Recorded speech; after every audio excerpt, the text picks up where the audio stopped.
Assalamualaikum warahmatullahi wabarakatuh.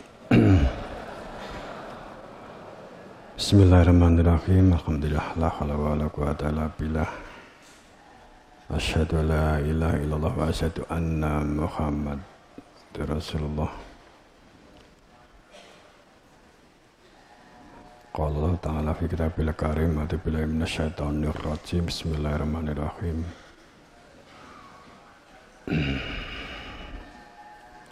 Afalam yasiruna fil ardi fatakuna lahum qulubun ya'qiluna biha aw adhan yasma'una biha fa innaha la ta'mal absar walakin ta'mal qulub lati fi sudur.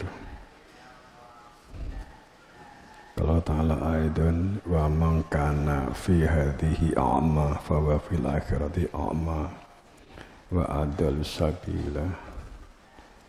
Al-ayah ini kita mau mulai dari awal karena mungkin lama.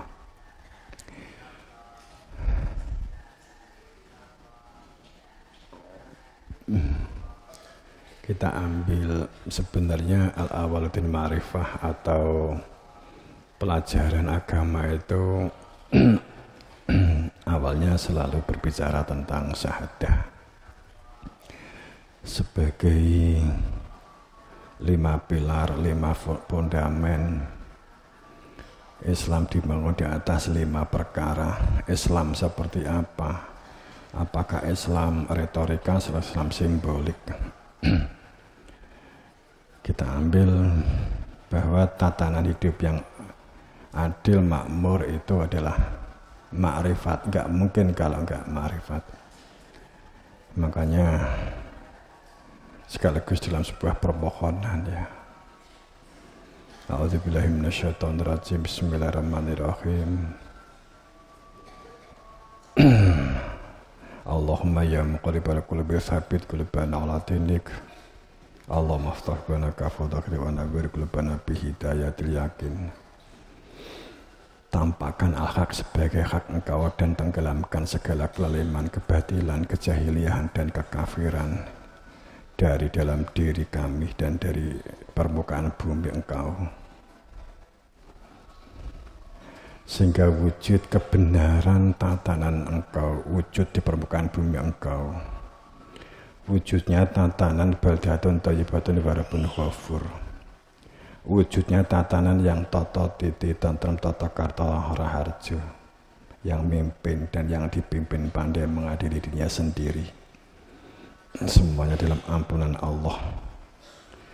Jika keimanan kami salah dan menyimpang, ampuni kami, meluruskan kami, hidayai kami, jadikan kami hamba Engkau yang selalu dalam syukur dan dalam sholawat, yang terbuka, yang lapang dada, yang menggunakan akal dan nalar. Siapapun saya, kami, dia dan mereka yang ini waktu ini, hari ini, detik-detik ini sangat ini masih berkecimpung dan larut tenggelam dalam kedoliman, kelaliman, kejahiliahan, kekafiran. Singkirkan, tenggelamkan, luluh lantakan dari permukaan bumi Engkau. Ampuni kami, barokai kami, beri fadl dan rahmat kepada kami. Masukkan kami menjadi hamba-hamba Engkau yang Engkau kasihi, dalam kepastian kebenaran al-haq Engkau. Amin ya rabbal alamin.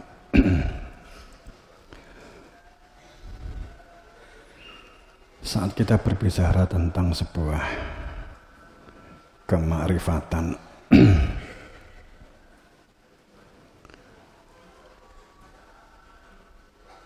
al-awaluddin adalah ma'rifat. Pangkal pokok beragama adalah ma'rifat. Tapi kita tidak membuat makna al-awaluddin din dalam pemahaman arti agama dalam pengertian sempit. Tapi kita memahami din dalam pengertian kehidupan itu sendiri. Kemudian al-awaluddin di depannya ada alif lam, sing ada tasdid, Sehingga maknanya di sini adalah al-awaluddin, al-khudu' al-mutlak terhadap wajibul wujud. Sehingga pada saat kita bicara tentang al-awaluddin, pangkal pokok kehidupan supaya berada di dalam ketaatan, kepatuhan dan ketundukan terhadap keberadaan Dia Tuhan yang berasma Allah, itu adalah mengenal atau makrifat. Sebenarnya kehidupan ini apapun itu pasti didasarkan atas sebuah makrifat. Ya, makrifat itu kalau ada mengatakan ada 4 makrifah ya dalam tasawuf. Tapi kalau kita lebih petat berijtihad ya banyak banget ya. Wong mangan tempe ya harus makrifat dengan tempe.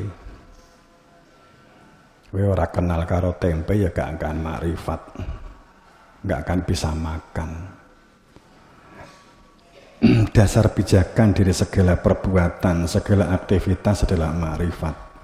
Nek enggak makrifat ya pada karo membeli kucing dalam karung, kita tidak akan pernah tahu warnanya, mung tahu suaranya. Suarane kucing, padahal setiap kucing itu suarane podo. Ya kejaba wis sing mbok goleki suarane gak warnane. Suara sing kucing sing piye, enek sing meyong, enek sing mong, enek sing oeng-oeng, sing mbok goleki sing oeng-oeng. Setiap segala sesuatunya pasti makrifat. Beli kendaraan second kuwi yo gak bisa didasarkan atas sebuah percaya. Wis aku percaya. Enggak, ya mesti budal dhewe nelesih, neliti, ndelok kilometere. Padahal bukan masalah itu ya. Melihat instrumen yang ada gitu. Dan untuk mengetahui tujuan hidup tidak bisa tidak mutlak memang harus didasarkan sebuah kemakrifatan, makrifat. Tidak bisa tidak mengenal gitu. Kalau kita nggak mengenal ya kita nggak, no pak bis para pengawur, ya mesti kenal tujuannya bis. Mengenal bis. Kita pada saat untuk mengetahui tujuan hidup dan kehidupan tidak bisa tidak pasti mengenal apa itu nikah, berumah tangga, menjadi pekerja, menjadi teman, membangun kebersamaan dan kekeluargaan, bohong membangun kekeluargaan, kebersamaan ingin kita bangun tapi kita tidak ingin kenal, tapi kita tidak dalam ikatan makrifah, kita tidak mengenal, kita tidak makrifah, tidak mungkin. Jadi kita menjalankan program kegiatan yang kita jalankan bersama mutlak pasti adalah mengenal.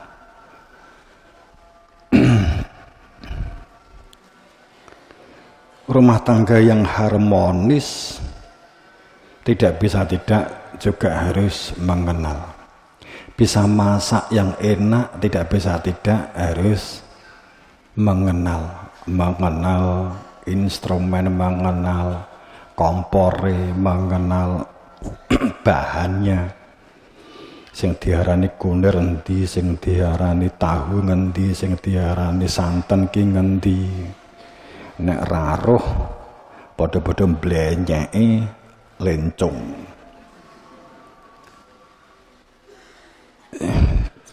Sehingga kita membuat program mutlak memang harus mengenal tujuan hidup, mengenal untuk mencapai harmonisasi kehidupan, harmonis diri kita, kebahagiaan dan mewujudkan adil dan makmur, mutlak mengenal dan saling mengenal.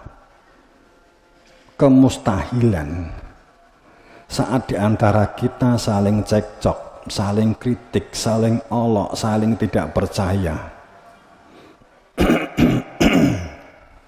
Kemudian kita bersama ditanya, semuanya mengatakan ingin membangun komunitas yang harmonis, yang adil, yang makmur, yang adil dan mengadilkan, yang makmur dan memakmurkan.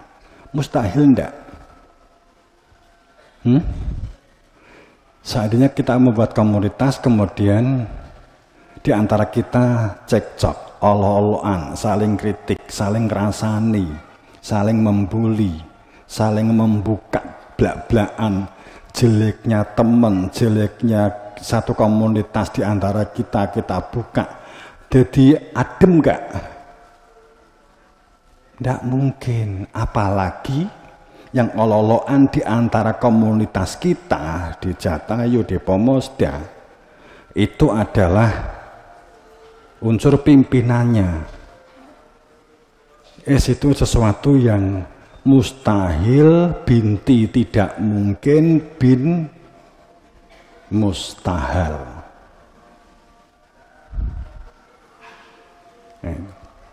Tidak mungkin terjadi itu. Kita ngomong komunitas kita loh ya. Makanya terwujudnya kebersamaan dan kekeluargaan sebagai pijakan terwujudnya sebuah adil dan makmur.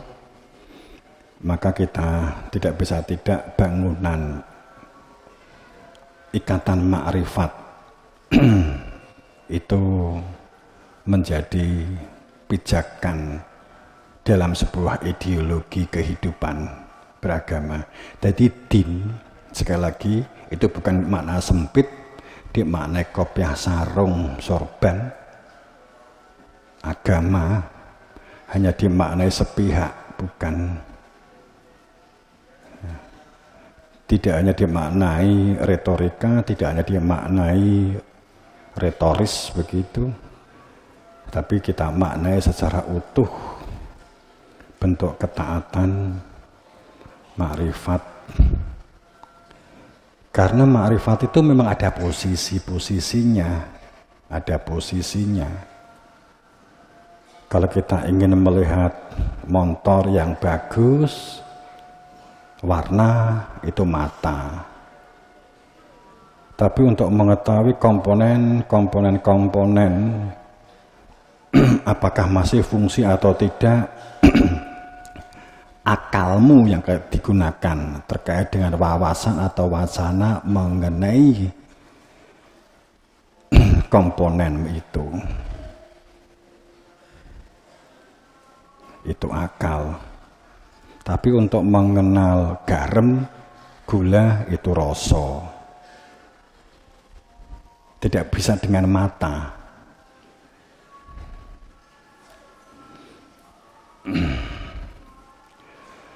Itulah kenapa kita mengambil ini. Tapi di dalam surat Anfal atau di surat Al-Baqarah pun juga ada ayat yang berkaitan dengan bahwa pada saat Nabi Musa itu ingin melihat Tuhan, nggak bisa, gunungnya hancur, kan gitu. Bagaimana menyingkronkan ini? Karena biasanya bagi mereka yang memiliki pemahaman tidak sinkron dengan masalah al-awal dan ma'rifat, itu adalah ayat ini yang digunakan. Ya, makanya kita akan mulai tentang ini. Bagi kita jamaah Jatayu Al-Audin itu adalah ma'rifah, itu adalah mutlak. Ma'rifahnya jasad, ma'rifahnya hati, ma'rifahnya ruh, ma'rifahnya rasa, itu adalah mutlak. Islamnya jasad, Islamnya hati, Islamnya ruh, Islamnya rasa, itu adalah mutlak. Islamnya jasad dengan menjalankan tatanan lahir, tatanan syariat. Yang inti tatanan syariat itu tidak berpecah belah. Ya.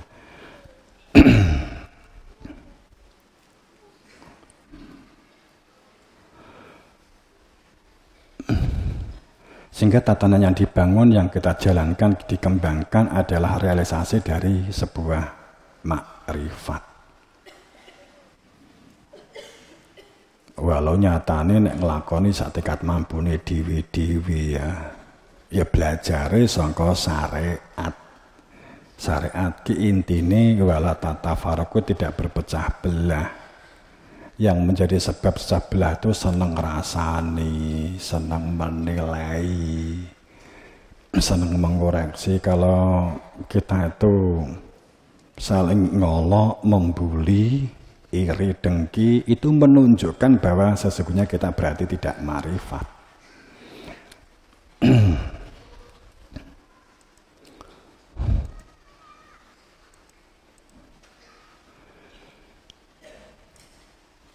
Tadi kita sudah matur tentang al-awaluddin. Din ternyata maknanya tidak sempit. Agama itu maknanya tidak sempit gitu ya. Agama itu ya kehidupan terus sendiri, apapun yang kamu lakukan. Jika kita melakukan segala sesuatu kegiatan berdunia, pijakan kita, ideologis kita, mindset kita, pijakannya itu adalah makrifat.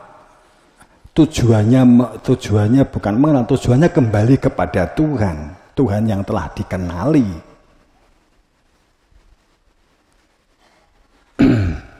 Maka itu disebut sebagai perilaku ad-din. Apapun yang kamu lakukan, apapun yang kita jalani, kegiatan aktivitas yang kita laksanakan, saat dilakukan di atas pijakan mengenal, maka itu adalah ad-din. Jika pijakan ini di atas mengenal, di atas ketaatan, maka disebut ad-din. Namun aktivitas apapun yang kita lakukan, batunya habis.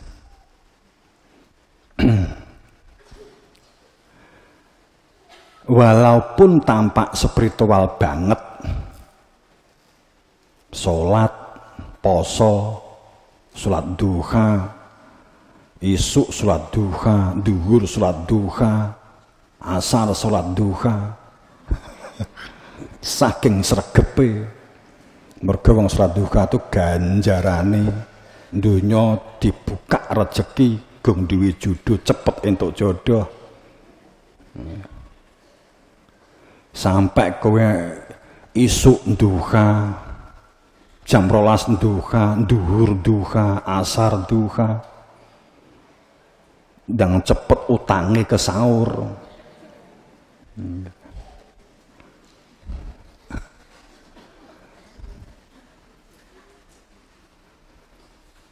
Judek bingung, maka sepertinya tampak menjalankan sholat, tapi niatannya, pijakannya tidak di dalam sebuah ketaatan dan ketundukan, tapi untuk memenuhi kebutuhan nafsunya, maka tidak disebut sebagai ad-din.